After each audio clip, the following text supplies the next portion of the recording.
हमारे प्यारे दोस्तों, आप सभी को बहुत बहुत स्वागत है अगले लेक्चर में, जिसमें आपको वैदिक काल और उत्तर वैदिक काल दोनों टॉपिक को हम लोग देखेंगे। आगे हम लोग सिंधु घाटी सभ्यता और जो है से कि मिस्र की सभ्यता, रोम, जितने भी सभ्यताएं थे उनको हम लोग चर्चा कर लिए थे। आज हम लोग चर्चा करेंगे वैदिक काल पर। वैदिक काल वैसे काल को कहा जाता है जिसमें वेदों के काल को हम लोग वैदिक काल कहते हैं।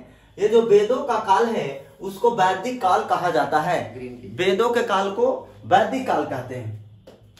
जिसमें वेदों की चर्चा हुई है उसी को हम लोग वैदिक काल के नाम से जानते हैं। जिसमें 1500 बिफोर क्राइस्ट से 600 बिफोर क्राइस्ट के अंदर रखा गया है। देखिएगा, वैदिक काल में दो काल सम्मिलित हैं। एक को ऋग वैदिक काल और दूसरा को उत्तर वैदिक काल कहते हैं। मित्रों देखिए, ऋग वैदिक काल इसीलिए कहते हैं क्योंकि जिसमें ऋग वेदों की चर्चा हुई है उसको हम लोग ऋग वैदिक काल के अंतर्गत रखते हैं। और जिसमें ऋग वेद को छोड़ा कर करके जितने भी वेद आए, देखिए त्रिवेद हम पढ़ा चुके थे। ऋग वेद, यजुर्वेद, सामवेद को त्रिवेद कहा जाता था, जबकि अथर्ववेद बहुत बाद में आया था। वो आया था उत्तर वैदिक काल में। मित्रों आपको मैं बताऊं तो 1500 से 1000 बीसी के बीच का काल ऋग्वैदिक काल का रहा है और 1000 से 600 बीसी का जो काल है वो उत्तर वैदिक काल का रहा है, ईसा पूर्व, जिसको कहते हैं बिफोर क्राइस्ट। आगे देखिए, वैदिक काल का जो निर्माण करता है उसको आर्य कहा जाता है। आर्य का मतलब क्या होता है, बात को समझ लीजिए। आर्य का मतलब होता है पुरुषों में सर्वश्रेष्ठ। पुरुष को ही आर्य कहा जाता है, इसलिए आर्यपुत्र अर्जुन, आर्यपुत्र लक्ष्मण, माने कई शब्दों का उपयोग होता है क्योंकि पुरुषों को सर्वश्रेष्ठ दिखाने हेतु आर्य शब्द का उच्चारण किया जाता है। आर्य जो आए थे वो मध्य एशिया से आए थे। वो सप्त सैंधव प्रदेश में आए थे। जहां सप्त सैंधव क्यों कहते हैं, क्योंकि सिंधु के साथ साथ में 7 को नदियां पर इस सभ्यता का विकास हुआ था, इसीलिए इसको सप्त सैंधव के नाम से जानते हैं। दोस्तों देखिए, आर्यों की जो भाषा थी वो संस्कृत थी। याद करिए, इससे पहले की जो भाषा थी या तो वो भाषा का पुनः निर्माण हो ही नहीं चुका था, लेकिन अब भाषा एकदम ओरिजिनल फॉर्म में आ रहा है धीरे धीरे। और ये भाषा संस्कृत है। इस भाषा संस्कृत है मित्रों। ये देवताओं की भाषा है। बात को समझिए, त्वमम किमम जैसे लोग पंडित जी करते हैं, वो देवता की भाषा है। जिस कारण आर्य स्वयं को क्या समझते थे, श्रेष्ठ समझते थे कि मैं तो संस्कृत बोलता हूं। गच्छामि अहम किम त्वम चमम पुत्रम अस्ति गच्छा, माने इसके कारण अपने आप को बहुत बड़ा विद्वान मानते थे। वो मूल निवासी, और यहाँ इनका जो है, जो भी वहां के निवासी थे, जो भारत के निवासी थे, वो तो मध्य एशिया के निवासी थे तो आर्य कहलाते थे। लेकिन भारत के निवासी को आर्य कहा जाता था, जो निम्न जाति के लोग मानते थे कि वो नीचा जाति के लोग हैं। भारतीय लोग बहुत बड़ा चीज नहीं हासिल किए हुए हैं। भारत के पास तो कोई दिमाग नहीं है। भारत तो बस ऐसा ही खाली बस जन्म ले लिया है और कुछ है नहीं। भारत के पास तो कुछ है भी नहीं, ऐसा कहा जाता था। मित्रों अच्छी बात है, लेकिन दक्षिण भारत का आर्यीकरण अगस्त ऋषि ने बाद में कर दिया। अगस्त ऋषि के बारे में हम पिछले लेक्चर में पढ़ाए थे कि अगस्त ऋषि जो थे दोस्तों वो बहुत बड़े विद्वान थे। हम आपको बताए थे कि शंकर भगवान के जब शादी हो रहा था तो अगस्त ऋषि के भेजल गया। उत्तरी हिमालय पर जब सहनाई बज रही थी, पार्वती माँ और शंकर जी का शादी हो रही थी, तो अगस्त ऋषि को भेजा गया कि जाइए हुजूर आप दक्षिण भारत में बैठिए, नहीं तो प्लेट उलट जाएगा, इंडियन प्लेट, तो हम नहीं हो जाएंगे ढक प्लेट। वो तो विष्णु जी थे जो दिमाग लगाए कि कैसे काम चलेगा, श्री कृष्ण जी। अब इसमें सबसे बड़ी बात ये जो है, कहा जाता है कि उत्तर भारत का आर्यीकरण राजा विदेह के पुरोहित, देखिए राजा वहां का नाम था एक राजा का जिसका नाम था विदेह। वहां के जो पुरोहित थे उनका नाम है गौतम राहुगढ़। वही क्या किया कि उसको जो है से कि एक तरीके से दक्षिण भारत में आर्य समाज का विकास किया। साथ ही गंडक नदी को पार नहीं कर सका। जो गंडक नदी आप देख रहे हैं बिहार के चंपारण, पश्चिमी चंपारण जिला में गंडक नदी, वहां त्रिवेणी नहर भी है। मित्रों बार बार सवाल पूछता है कि त्रिवेणी नहर, बीपीएससी में खास करके, कि त्रिवेणी नहर किस जो है से कि नदी पर स्थित है, तो गंडक नदी पर। गंडक और बूढ़ी गंडक दोनों एक ही जगह है, पश्चिमी चंपारण में पड़ता है। वहां पर क्या था कि वहां पर पटना नहीं पहुंच सका। गंडक नदी के आर्य लोग पार नहीं किए, पटना नहीं पहुंचे। इसके कारण अथर्ववेद जो जादू टोना वाला वेद है वो उसमें लिखा गया कि पाटलिपुत्र अछूतों का भूमि है, क्योंकि छुआया ही नहीं। आर्य माने सर्वश्रेष्ठ पुरुष भगवान, और कहा कि यह अछूत के भूमि है पटना। और यहाँ के गंगा जल को भी अब पवित्र माना गया। कहा कि गंगा माँ भी जो शंकर भगवान के जटा से निकलते हैं, उनको भी मैं आप पवित्र मानता हूं। ऐसा वेद शास्त्र में वर्णन किया अथर्ववेद में मित्रों। आगे बात करें तो इस समय प्रिय पशु गाय आया, जो समृद्धि का संकेत था। गाय का बहुत बड़ा यहाँ पर रोल है, और गाय के जो हत्या कर देता था मित्रों, उसको मृत्यु दंड दिया जाता था। इस चलते गाय हमारी माता है, सर्वदाता है। और यह जो है कहा जाता है कि राजा का जो मुख्य कार्य था वो गाय की खोज करना, जिसको गविष्टि कहा जाता था। और यहाँ की जो अर्थव्यवस्था थी, अर्थव्यवस्था मतलब वहां के जो सिस्टम निर्भर करता था, वो जो है कृषि पर आधारित था। जैसे आप इससे पहले देखे थे कि कृषि पर आधारित था, लेकिन उस तरीके का कृषि कार्य नहीं हुआ जिस तरीके से ऋग्वैदिक काल में होगा। कृषि था लेकिन वहां पर पशुपालन नहीं थी, वहां पर यहाँ पशुपालन जुट गया। जैसे गौ वो पशु न है जी, तो गौ का बहुत महत्व है। वैदिक समाज ग्रामीण सभ्यता थी, जबकि याद करिए सिंधु घाटी सभ्यता नगरीय सभ्यता थी, पढ़ाए थे, लेकिन ये उल्टा है, ग्रामीण सभ्यता है। और ऋग्वेद के 7वें मंडल में, जो मंडल की संख्या 10 बताए थे पिछले बार, याद करिए पिछले लेक्चर में जाके लेक्चर देखिए, उसमें 10 राज युद्ध की चर्चा है। और साथ ही आर्य और अनार्य के बीच, यानी कहने का मतलब है कि जो आर्य लोग आए थे मध्य एशिया से और भारत के लोग थे, वो दोनों के बीच में युद्ध हुआ था, जिसको 10 राज युद्ध कहते थे। इसमें आर्यों का कबीला भरत था, आर्य की ओर से जो युद्ध करने वाला था उसका नाम भरत था। इसी कारण उस समय जाति का निर्धारण कर्म के आधार पर होता था। जैसे देखिए यहाँ जो भरत था वो नीचा जाति के था, तो क्षत्रिय लोग तो पहले जिनकी भुजाओं में ताकत होती थी वो ना जो है कि युद्ध लड़ते थे। अब जिनकी भुजाओं में ताकत नहीं है वो तो युद्ध नहीं लड़ेंगे, लेकिन हाँ क्षत्रिय जाति से होना जरूरी था। लेकिन अभी यहाँ पर क्या है, जाति का निर्धारण कर्म करने लगा। मान लीजिए कि एक पिता के 4 पुत्र है, तो एगो ब्राह्मण होगा, एगो क्षत्रिय होगा, एगो वैश्य होगा, एगो शूद्र होगा। ब्राह्मण होगा जो विद्या दान करेगा, क्षत्रिय होगा जो सभी लोगों का अंगरक्षक बनेगा यानी कि सिपाही बनेगा, वैश्य होगा जो व्यापार बनेगा, और शूद्र होगा जो एकदम ओकरा से सब कोई छुआएगा, वो बेचारा सेवा करेगा, दाढ़ी बनाएगा, जूता पॉलिश करेगा, नेल पॉलिश करेगा, लिपस्टिक बनवाएगा, यही सब काम ये सब करेगा। ये सब का काम ये सब का बेचारा के दिया गया कि बेच ले चलो, लोहा टीना सोम पापड़ी प्लास्टिक का ढूंढ बजा ले चलो गाँव में। ये सब काम दे दिया इसको, बताइए तो जरा। किंतु उत्तर वैदिक काल में जाति निर्धारण वंश का आधार हो गया अब जो है से कि जेकर बाप ब्राह्मण ओकरे बेटा ब्राह्मण। अब कर्म करे से कुछ न हो तो कि तू विद्या दान कर रहे हो भाई जी, तो इस चलते ये समस्या फिर क्रिएट हुआ।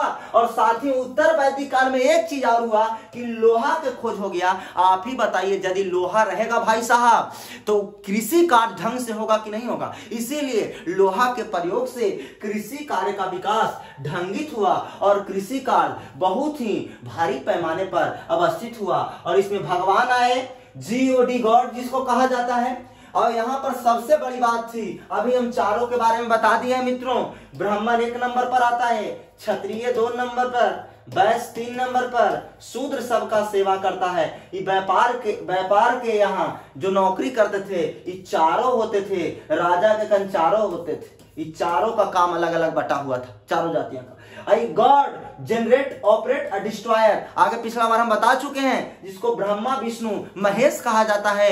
ब्रह्मदेव सरस्वतीपति जो थे वो ब्रह्मा थे, ऑपरेटर का लक्ष्मीपति नारायण विष्णु ऑपरेटर थे, डिस्ट्रॉयर पार्वतीपति या सतीपति शिव ये जो है डिस्ट्रॉयर थे। इन तीनों का पूरा पूजा पाठ होने लगा, ईश्वर बहुत ही प्रोमिनेंट हो गए और वेद उद का रचना होने लगा।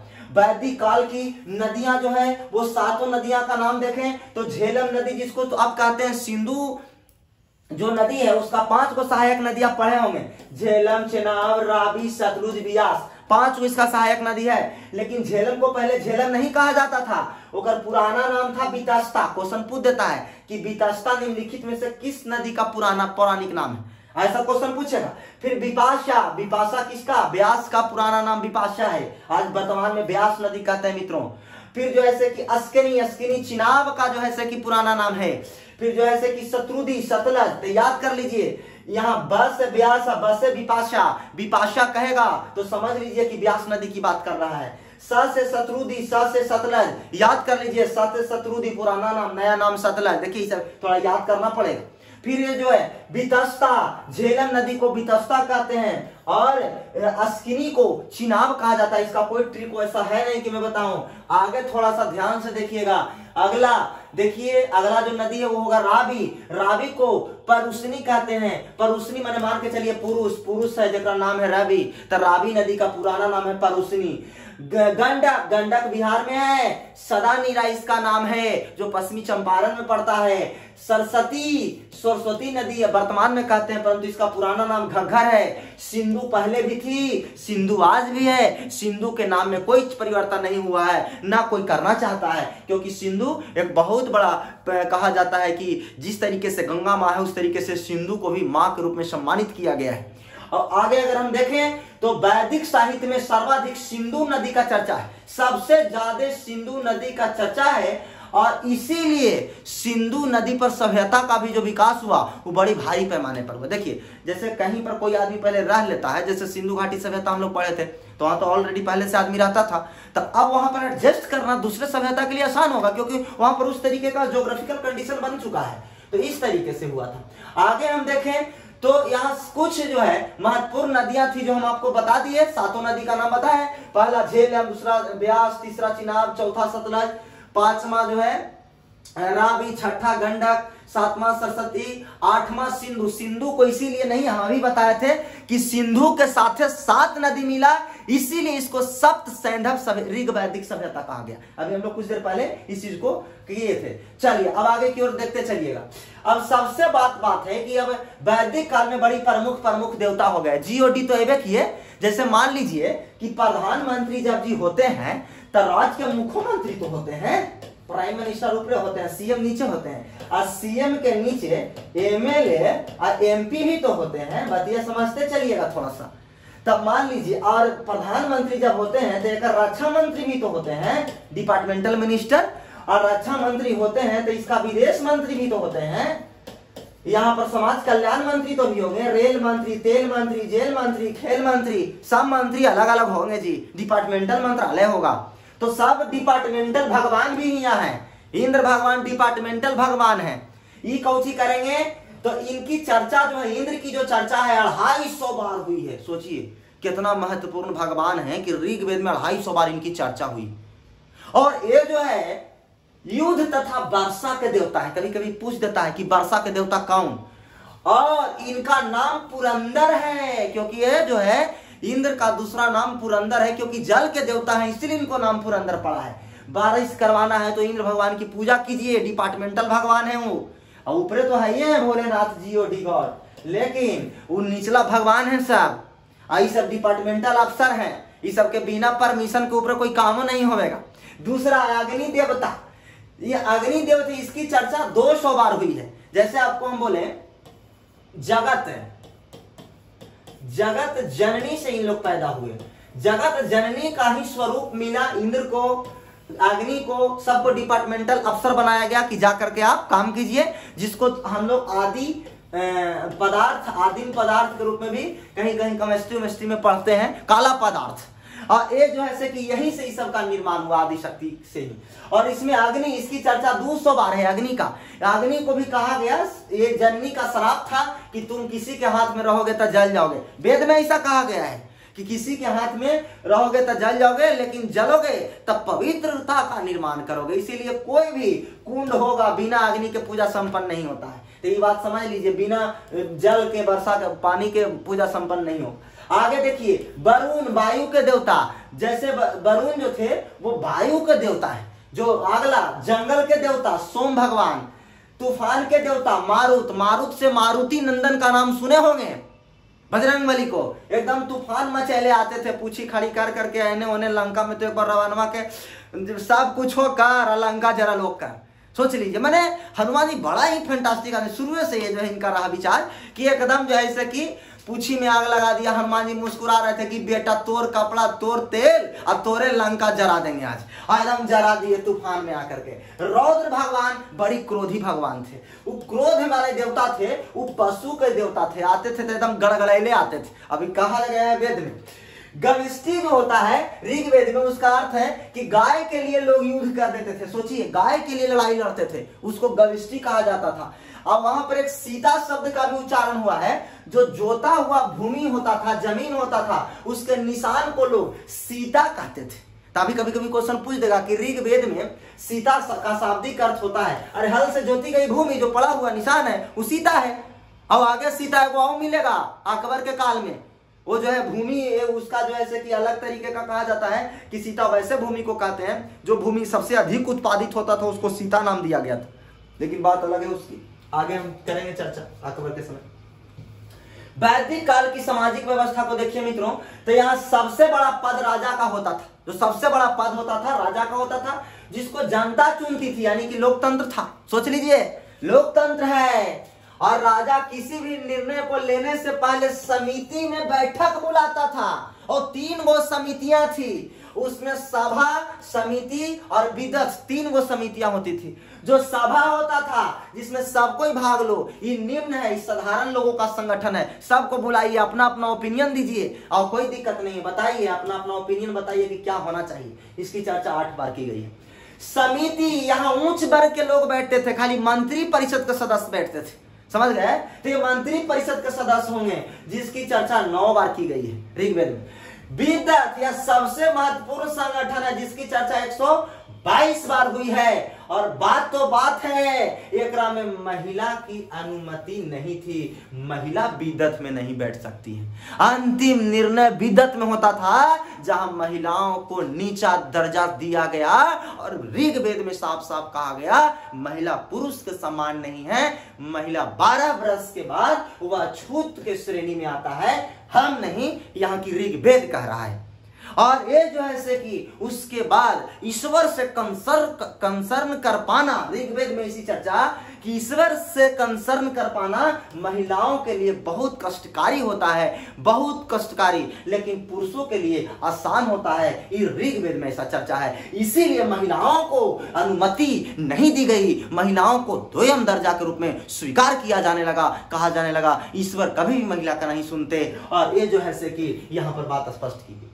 फिर वैदिक समाज की सबसे छोटी इकाई गांव था। सबसे नीचे मित्रों गांव होता था, और गांव के ऊपरे 20 पति होता था, और 20 पति के ऊपरे प्रांत होता था, और प्रांत का हेड राजा होता था। 20 का हेड 20 पति होता था, और गांव का हेड ग्रामिक होता था। ग्रामिक, गांव का हेड ग्रामिक होता था। अब कभी कभी क्वेश्चन पूछ देगा कि ग्रामिक किसका, निम्नलिखित में से किसका अध्यक्षता करता था? अरे भाई ग्रामिक ग्राम का हेड होता था वैदिक काल में। फिर कहा जाए सबसे बड़ी इकाई जन था। अभी हम लोग प्रांत को ही जन कहेंगे मित्रों, दूना में जन, जिसका मालिक राजन, राजा होता था। राजा ही सब अंतिम निर्णय लेता था, बिना राजा के कोई काम नहीं होता था, राजा सर्वोपरि होता था। आगे देखिए उत्तर वैदिक काल में लोहे की खोज हुई। देखिए उत्तर वैदिक काल, ऋग वैदिक काल के तत्पश्चात उत्तर वैदिक काल आ जाता है। लोहा के खोज हो गया, लोहा हो गया। बैल में जो हल लगा रहता है, बताइए वो लोहा के रहता है कि ना भाई जी? लोहा हुआ, लोहा के जब खोज हो गया तो ज्यादा मिट्टी कोड़ेगा तो उत्पादन ज्यादा होगा कृषि का। जब कृषि में उत्पादन ज्यादा होगा, अर्थव्यवस्था में तेजी से परिवर्तन होने लगेगा। समाज धीरे धीरे ग्रामीण से नगरीय हो जाएगा, क्योंकि पैसा कौड़ी आ जाएगा, अधिशेष का उत्पादन हो जाएगा। और जब नगरीय हो जाएगा, जनपद का भी आकार बढ़ेगा, क्योंकि उत्पादन बढ़ेगा तो बाल बच्चा भी ढेर ढेरिया भी बढ़ जाएगा। सिंपल सी बात है, खाए के कमी नहीं है तो होवे तो भगवान की कृपा है। ऐसे तो सोचल जाता है समाज में, भारतीय समाज में आज भी, कि कोई दिक्कत नहीं है, ये सब होते रहता है, बड़ी किस्मत वाला के ढेर ढेरिया होता है। ऐसा ही आप सुने होंगे समाज में। आगे देखिएगा महाजनपद ही आगे चल कर करके महाजनपद का रूप लेता है। महाजनपद ही आगे चल के जनपद ही महाजनपद बनता है, जो महाजनपद काल पढ़ाएंगे। 16 महाजनपद की चर्चा करेंगे मित्रों। टोटल का हम राजधानी बताएंगे, कौन मजबूत था उसके बारे में भी बताएंगे। महाजनपद काल सिंधु सभ्यता के बाद दूसरी नगरीय सभ्यता के रूप में सामने आएगा, जो इसके बाद आएगा। 16 महाजनपद हम बता चुके हैं। उसकी चर्चा बौद्ध ग्रंथ के अंगुत्तर निकाय में मिलता है। बौद्ध ग्रंथ है और निकाय है अंगुत्तर, ओकरे में 16 महाजनपद के चर्चा है। लेकिन जैन ग्रंथ के भगवती सूत्र में भी 16 महाजनपद के चर्चा मिलता है। क्वेश्चन पूछा हुआ भी कि 16 भारत के 16 महाजनपद की चर्चा बौद्ध ग्रंथ के किस किताब में मिलता है? अंगुत्तर निकाय में मिलता है। लेकिन जैन धर्म के किस में मिलता है जी? तो भगवती सूत्र में मिलता है। 16 महाजनपद में सबसे समृद्ध तथा सबसे शक्तिशाली जो महाजनपद है वो मगध महाजनपद था, जो कि बिहार में पड़ता है मित्रों। और आगे चलकर इन जनपदों पर अपना आप अधिकार कर लिया, धीरे धीरे अपनी समृद्धि बढ़ाई। और इतना ही नहीं, वैदिक काल में टैक्स के रूप में बलि वसूला जाता था। जैसे आज कल ही बजट जब पास हो रहा था तब मान्यवर जो वित्त मंत्री थी वो कही कि 2 साल से हम टैक्स नहीं बढ़ाए हैं, टैक्स कलेक्शन जस का तस है। जो हमने प्रत्यक्ष जो डायरेक्ट जो हम लोग टैक्स कलेक्शन करते थे और इनडायरेक्ट जो टैक्स कलेक्शन करते थे वो जस का तस 2 साल से कोरोना वायरस के प्रकोप के कारण हम लोग नैतिकता को ध्यान में रखते हुए और अपनी अर्थव्यवस्था की प्रासंगिकता को बनाए रखने के लिए हम कंटिन्यू रखें। तो बहुत अच्छी बात है, अब थोड़ा तो रिलीफ होना चाहिए। लेकिन हाँ, जो टैक्स होता था उस समय रेवेन्यू कलेक्शन नहीं होता था, चुंगी नहीं होता था, जीएसटी नहीं होता था, आईजीएसटी नहीं होता था, एसजीएसटी नहीं होता था, और सीजीएसटी नहीं होता था। एक सेंट्रल जीएसटी होता है, एक इंटीग्रेटेड जीएसटी होता है, एक स्टेट जीएसटी होता है। लेकिन उस समय बलि नाम दिया जाता था। देखिए यही चीज है, यहाँ पर बलि के रूप में वसूला जाता था। जबकि देवताओं को खुश करने के लिए भी बलि दी जाती थी। बलि मैंने टैक्स वाला बलि नहीं, यहाँ लाए वो भेड़ा काट दिया सड़क से, भगवान खुश की वाह वेरी गुड, अब ये तो लाया है। और इतना ही नहीं, इस समय घड़ा, मनका, मृद भांड 4 प्रकार के होते थे। जितना भी रखने के लिए मृद भांड मैंने मिट्टी के बर्तन बनावल गया था, ओकरा में धूसर था, काला था, लाल था, मिश्रित मृद भांड था। अब थोड़ा सा समझिए, काला और लाल मृद भांड को मिला दीजिएगा तब मिश्रित मृद भांड बन जाएगा। ये दोनों को मिला दीजिएगा तब, जैसा कि आगे हम लोग देखेंगे। देखिए थोड़ा सा ध्यान से, मिट्टी के बर्तन इसीलिए बनाए थे क्योंकि मिट्टी के बर्तन में कोई चीज रखना आसान होता था। देखिए ये प्रचलन में धूसर सबसे अधिक प्रचलन में था क्योंकि इसके ऊपर चित्र बने थे।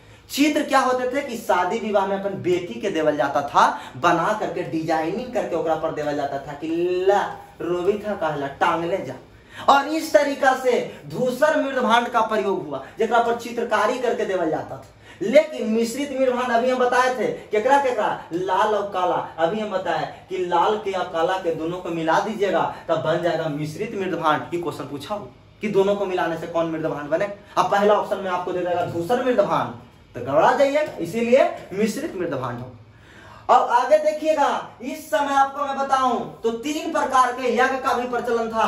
भगवान को खुश करने के लिए यज्ञ भी कराया जाता था। और यज्ञ की चर्चा में पहला था अश्वमेध यज्ञ, दूसरा था वाजपेयी यज्ञ, तीसरा था राजसूय यज्ञ, जिसको राजसूय यज्ञ भी कहते हैं। 3 वो यज्ञ है।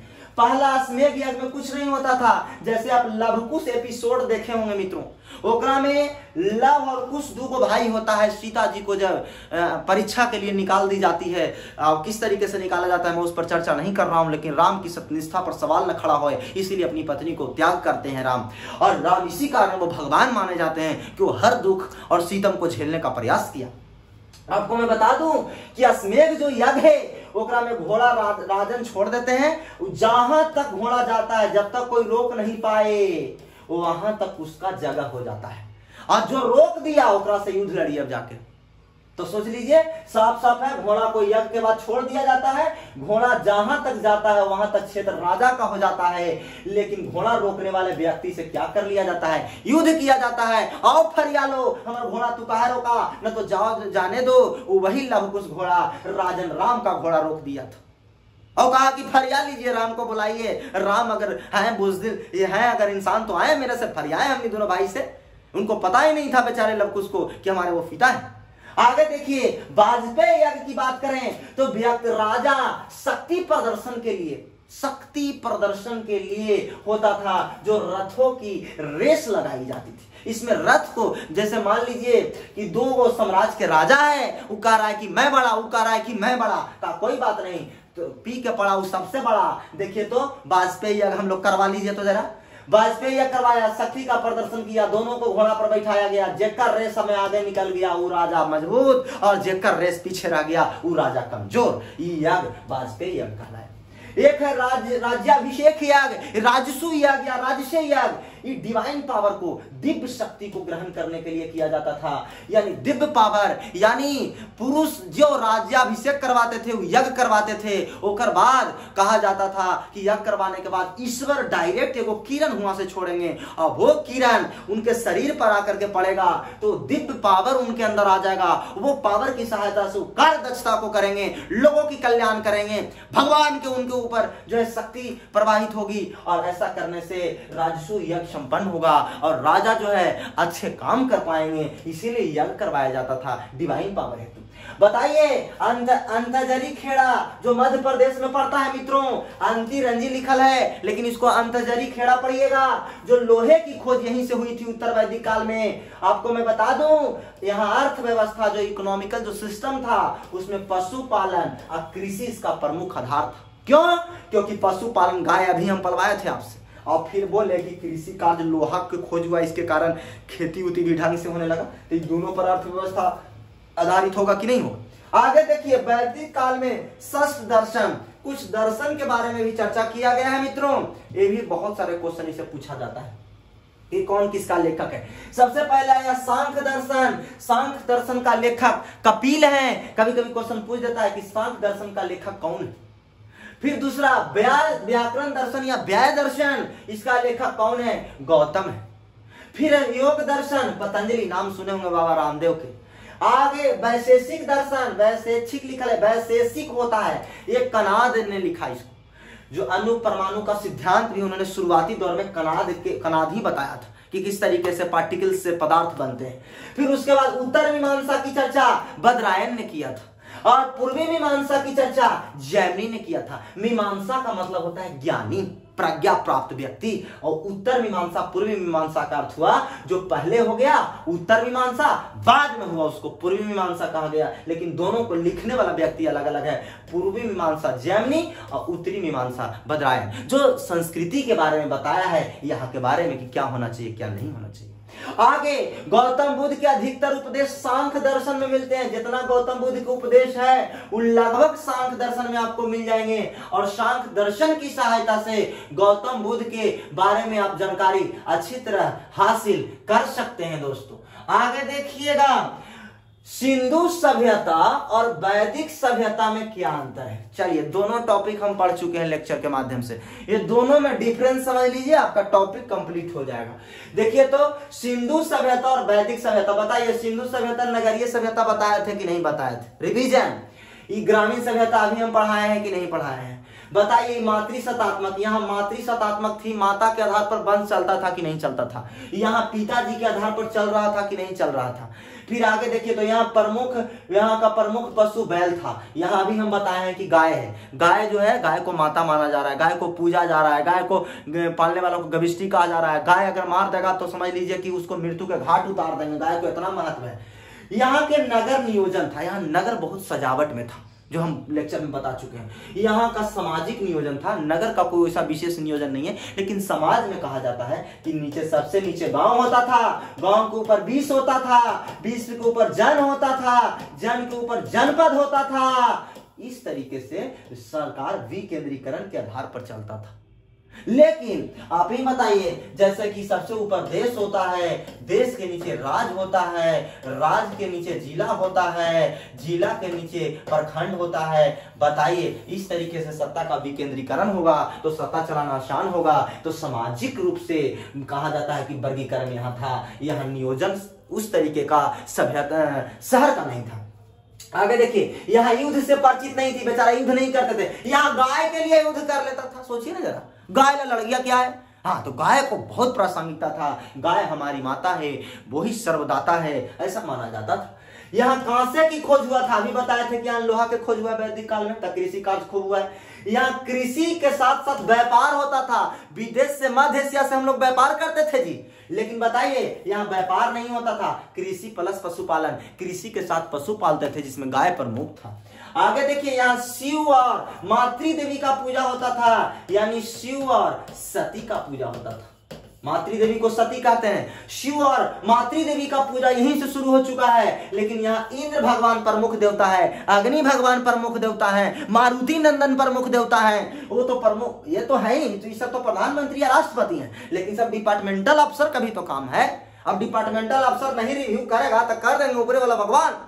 हाँ, तो मेन तो वो डिपार्टमेंटल हेड है। अब भारत के प्रमुख धर्म, जिसमें 6वीं शताब्दी में 72 को संप्रदाय आया मित्रों, उसका विकास हुआ, जिसमें जैन धर्म, बौद्ध धर्म, आजीवक संप्रदाय, लिंगायत संप्रदाय, कपालिक, शैव धर्म, वैष्णव धर्म प्रमुख है। अब इस टॉपिक को हम जो जैन धर्म के रूप में शामिल है, वो जैन धर्म, बौद्ध धर्म हम अगले लेक्चर के माध्यम से देखेंगे दोस्तों। यहीं पर आपका टॉपिक मैं समाप्त करता हूं। नमस्कार।